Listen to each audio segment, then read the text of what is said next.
En ce temps de carême 2020, CAPAV vous propose le sermon de carême avec le Père Eddie Kousnapen.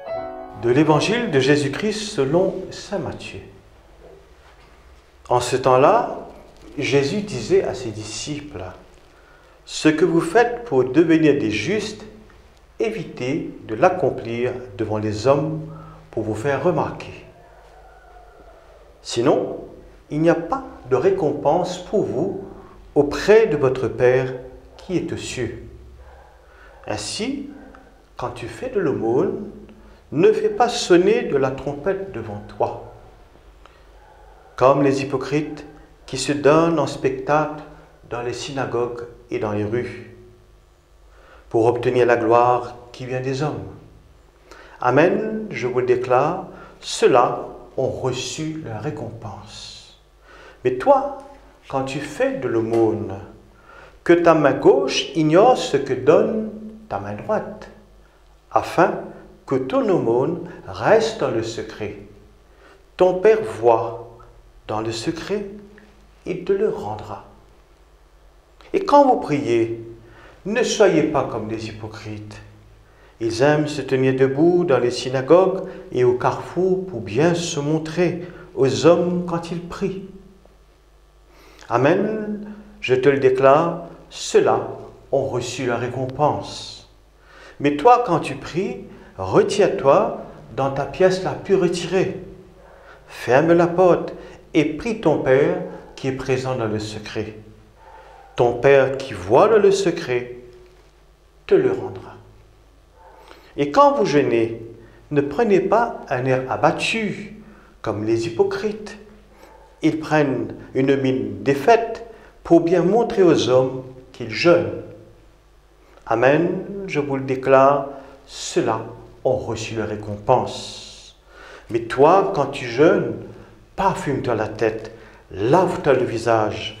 Ainsi, ton jeûne ne sera pas connu des hommes, mais seulement de ton Père qui est présent au plus secret. Ton Père qui voit au plus secret te le rendra. Acclamons la parole de Dieu.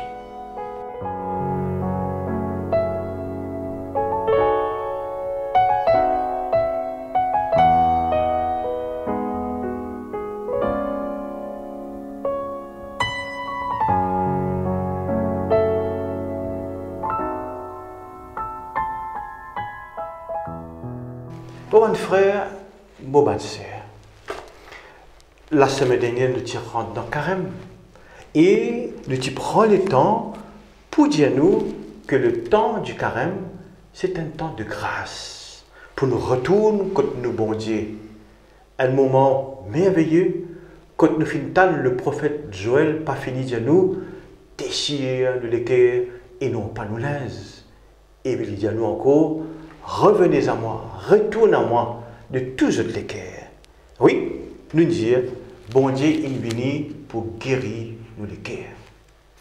Mais voilà qu'aujourd'hui, nous avons envie d'aller un petit peu plus loin dans sa manière qui nous comprend, qui nous les cœurs malades. Oui, nous les cœurs malades. Nous les cœurs malades de quoi? Nous les cœurs malades de nos péchés. Et si nous les cœurs malades de nos péchés, ça veut dire, c'est même le plus grand mal-être qui nous lance devant le bon Dieu. Il invite nous pendant ce temps de carême, retourne vers lui. Et il dit à nous, le péché, c'est ça même quelque chose qui éloigne nous de lui. Dans le psaume, nous dit, oui, je connais mon péché. Ma faute est toujours devant moi.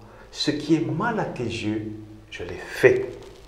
Ainsi, le péché, il dresse comment dire, entre nous et bon Dieu, dit comment dire, quelque chose qui détourne les cœurs, loin de Dieu. Parmi ces péchés-là, nous sommes capables de dire, il y en a plusieurs, il y en a la liste, mais dans l'Église, on appelle ça les 7 péchés capitaux. Peut-être nous finissons ça dans nos catéchismes, quand nous sommes encore à l'école, nous sommes encore au collège, chacun nous donne sa définition. Mais si nous bien comprenons, quand nous cause péché capitaux, ce n'est pas forcément un péché qui est plus grave. C'est un péché qui, comment dire, à la tête de tout. capitaux veut dire tête. Ça veut dire qu'il est à l'origine. Concrètement, nous prenons un exemple. Aujourd'hui, avec le Covid-19, nous sommes capables de ce symptôme.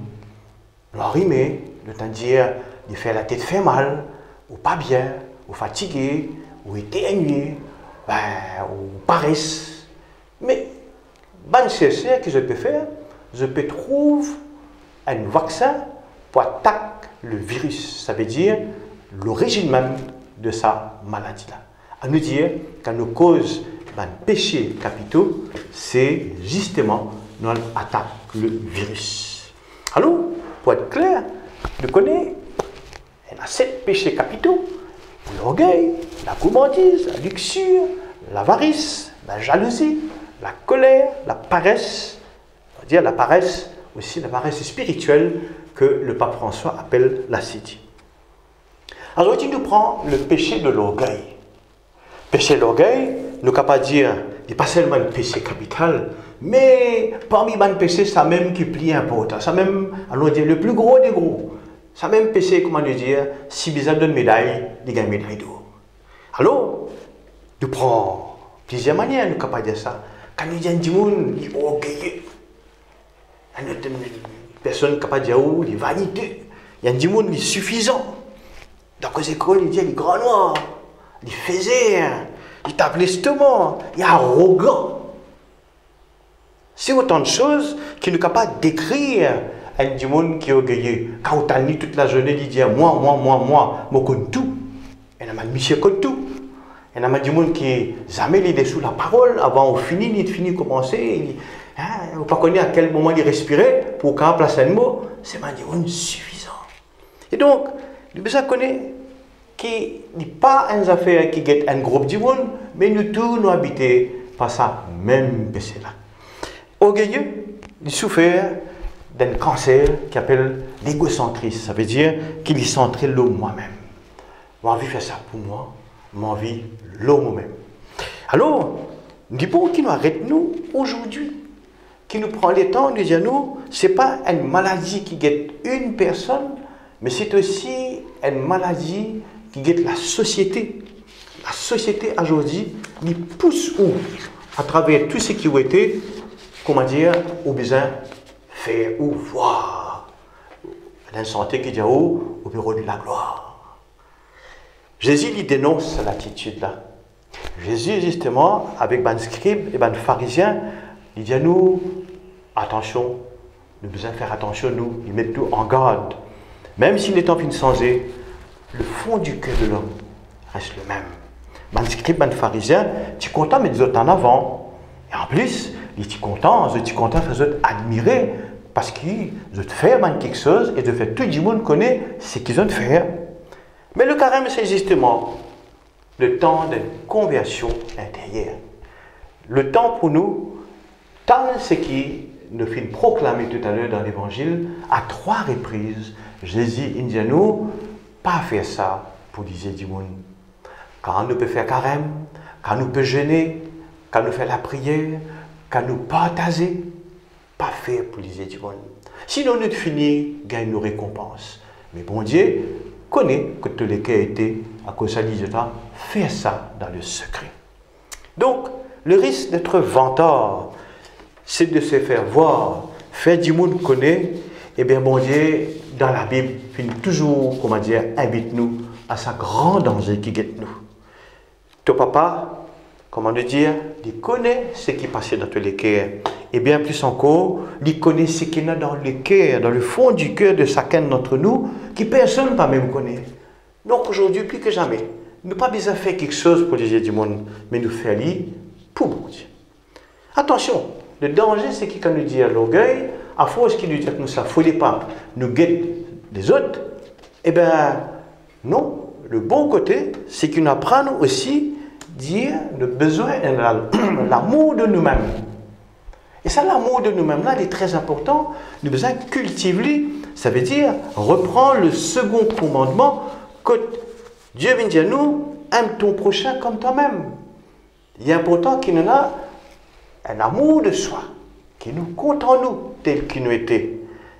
C'est de cette manière qu'il nous devient adulte, qui ont nos propres goûts, qui ont nos propres opinions, qui ont nos propres manières de penser, et nous sommes capables de décider par nous-mêmes. Nous sommes capables de dire, dans l'autre lecture, dans Saint Paul des Éphésiens, ben, Saint Paul peut dire, même il peut dire, Marie, aimez vos femmes, comment vous êtes même, vous êtes contents, vous êtes propre les corps.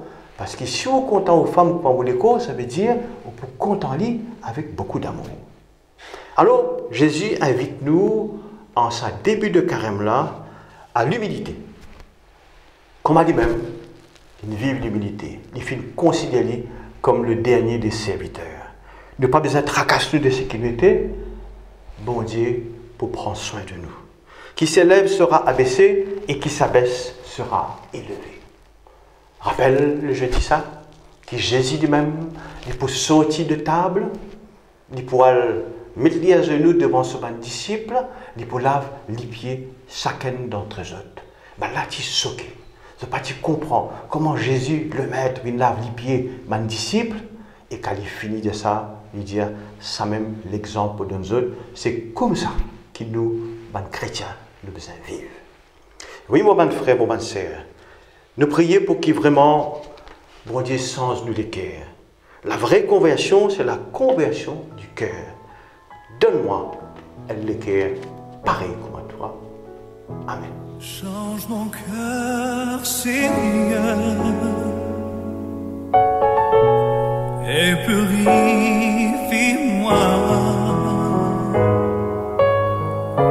Change mon cœur, Seigneur, rends-moi comme toi.